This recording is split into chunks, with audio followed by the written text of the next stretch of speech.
Oh, hey, how are you? Aloha, everyone, and welcome back to day 44 of my 100 Lives in 100 Days challenge. First of all, mahalo to everyone who checked in on me after yesterday's injury. I'm still healing, still sore, still typing a lot slower with these fingers. But I'm here. And honestly, that ties perfectly into tonight's message, or today. It's going to be daylight soon because it is like 4:30 in the morning here in Hawaii. But anyway, because life has a way of trying to silence people, fear tries to silence people, pain tries to silence people, rejection, trauma, criticism tries to silence people. But your story matters. Your story matters, and you'll hear me say it over and over again that yes, your story matters. So tonight we're talking about overcoming shyness, finding purpose, transforming pain into impact, building meaningful relationships, speaking up, and realizing that your story can literally change someone else's life. And this chapter hit me deeply because it reminded me that many of the people I admire today once felt invisible too, or that things were just so impossible. So I'm continuing with Kaylee's book, Get Paid to Speak. Get Paid to Speak with Kaylee Chu and Brian Tracy. And this book is literally how I learned to become a speaker myself because of Kaylee's influence. And it says, unlock the power of your stories, multiply your influence, impact, and income. And it's through Kaylee's influence and her teaching that I could come as far as I have. So I'm so very, very grateful to her. But, one thing that I've learned in this life, people often think that confidence comes first, and you'll hear me say it, or you heard me say it, because it is true. It is true. But confidence actually comes after obedience. It comes after that action, after the leap, after the risk, after the uncomfortable beginnings. Most people you admire didn't start fearless. They started uncertain, but they moved anyway. And that's what this chapter is about. This chapter shares Kaylee's story. Kaylee Chu is an amazing wife, an amazing mom. She's pregnant now. She's going to be giving birth to her first daughter because she has two sons. It's from being shy and feeling unseen to becoming an international speaker and building a 7-figure business.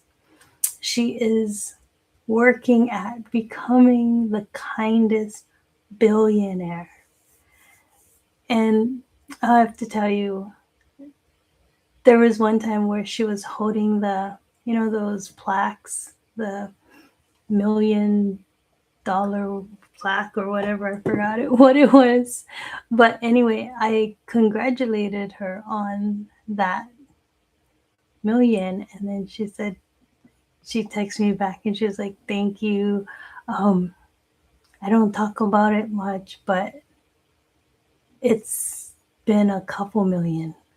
So I'm like, oh, that is so cool because she's so humble. She's so humble. Anyway, but what touched me wasn't the money. It was the transformation, because there's so many people walking around carrying gifts but hiding behind that fear. And maybe it's you. Maybe you've been through things that made you shrink. Maybe you learned to stay quiet just to survive.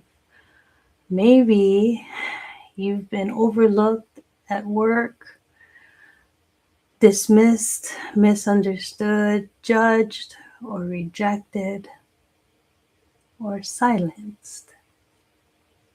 Because I know, I understand that so deeply. As a domestic violence survivor, I know what it feels like to be silenced. How it feels to silence yourself just to keep the peace, to make yourself smaller, to avoid conflict, to stay invisible. But healing teaches you something powerful, that your voice is part of your purpose. And honestly, even what happened to me yesterday reminded me of this. Because when people experience workplace injuries or trauma or be treated unfairly in situations, many people stay silent because they don't want to be difficult. They just don't want to make waves. But silence doesn't heal the system. Healthy communication does. Advocacy does. Wisdom and boundaries do. And one thing I'm proud of is this. I spoke up professionally, calmly, respectfully, and clearly. And that matters. That truly matters. And as I was saying just yesterday, especially for women, for survivors, and for people who were conditioned to stay quiet, speaking up is huge. So one thing this chapter talks about is how one connection changed everything. And I love that because we underestimate human connection all the time. One conversation can change your life. One introduction can change your career. One opportunity can open doors. And one act of kindness can restore someone's hope. That's why I always say, ALOHA is not weak. It's transformational. Real ALOHA sees people, encourages people, supports and connects people. And in a world where people are becoming more disconnected, your authenticity becomes your superpower. Your voice is your superpower. So somebody needs your testimony.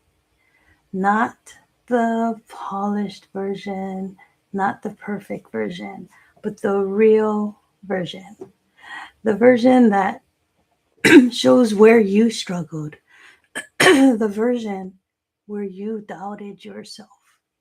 The version where you cried.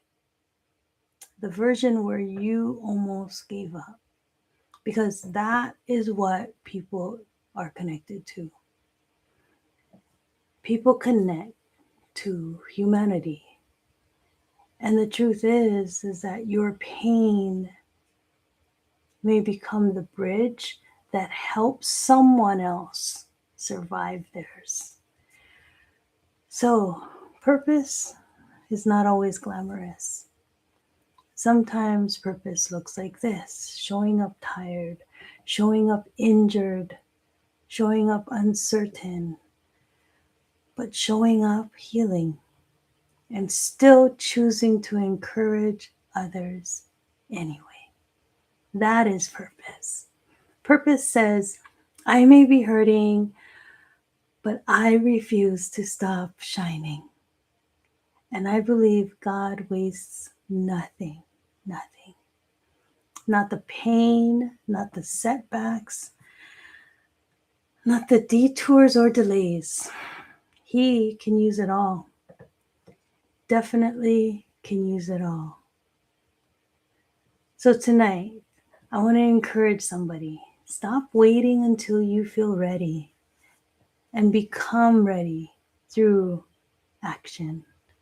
Start that YouTube channel, write that book, share your testimony, tell your story, launch that dream, because somebody's breakthrough may be connected to your obedience, to your obedience.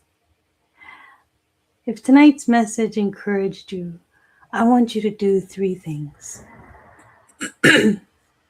Subscribe to the channel, share this live with someone who feels down, who feels lost, who needs that encouragement. And leave a comment and tell me, what part of your story are you finally learning not to hide anymore? Because your story matters. Your voice matters. Your life has purpose. And as you read Kaylee's story, and as she tells you how she just was so quiet, she stayed like she always tells the story. She was from Hong Kong, and she was with other friends, and they were all from Hong Kong. I love the way she tells it. You just have to hear it from her. I cannot do Kaylee. Let me try to turn right over there. But she's so cute, right? Look. Isn't she so cute? She's so cute. But from Hong Kong to Australia, early life and struggles. My journey began in Hong Kong when I was born, where I was born and raised. At 17, moved to Melbourne. Due to lack of confidence, I only spent time with friends from Hong Kong. I felt inferior because they all attended private schools while I was from a government school. I felt like a third-class citizen, the inferior of the inferior. For 12 long years, I chose to stay quiet. Ordering a sandwich from Subway was too scary for me. Life wasn't bad. I got married to someone from Hong Kong, of course, and had 2 beautiful sons. Life was simple and nice, but isolated in many ways. And it goes on. It says, Kaylee Chu's success story, from shy immigrant to 7-figure speaker. And it goes on to tell you how she decided to have lunch with 100 strangers to help her become, to come out of that shyness, to be able to talk to other people. And you just never know what that one action, that you are told to do, that you are called to do, will change the lives, not just your life, but the lives of many others. So I know because I didn't want to write my story. I didn't want to come out and talk about it. Then I finally published my book, Walking in Aloha, 5 Steps to Living Your God Potential Life. And from there, started speaking, started going on other people's stages, started being asked to be in magazines, on TV. Now I share Walking in Aloha, the 5 steps. I share it with people around the world. And they speak of what they're doing and they share their story. And they walk in aloha in those 5 steps. When they share their stories, when they share what they're doing, what their business is, what their coaching is, whatever it is, what their book is. And they're all sharing through aloha. So amazing. You give God those little messy yeses that you don't even feel comfortable with, but you take that step, that action, and you never know what he can do with it. I'm Michelle Ibala Rosa Kawano, and this is day 44 of the 100 Lives in 100 Days Challenge. We are walking in aloha, walking in healing, in purpose, in courage, and learning how to turn pain into power through God's grace. Remember, your story could be the light to somebody else and the prayer that they have been whispering in the dark, in the night, in the hard times. It could be you. So, until next time, God's blessings always. Aloha and ahui ho.